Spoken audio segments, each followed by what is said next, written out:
It's already the largest eruption on this volcanic island in a century. And there could be weeks left in it yet, but for many, the damage has been done. Roberto watched helpless as the church and his local town square crumbled under the lava. Beside it stood his father's house and his uncle's house also. Generations of the layout family had lived in the town for 200 years now. Much of what they built there is gone. Yeah. Horror or helplessness horror. It was like a horror movie at night in my dreams. I only see the volcano eating. What worries me most is not my future, but my family, my father, who's lost everything. And also my 3 brothers, my uncle and my 2 cousins. The road to Docket is paved in volcanic ash. It's raining down on us all the time down there.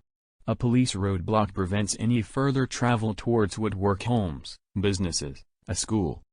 And of course that church all now entombs beneath the river of cooling. And it's still coming. Just look at that. This eruption shows no sign of slowing down as the central vent widens. New threats appear. Exploding gas bubbles send lethal projectiles called lava bombs, hurtling into the sky. You wouldn't want to be hit by one of these. And on the outskirts fresh lava threatens yet more destruction. When will it end? When will we be allowed to go back there? We don't know. The future starts when the volcano stops. My future will be here on this island. If it's possible. And my family agrees, we'll stay here and get on with our lives. Total. Okay. He's not alone. And nor's the layout family. More than 1,000 buildings have been swallowed up, swaths of valuable farmland consumed. Roberto says he'll rebuild.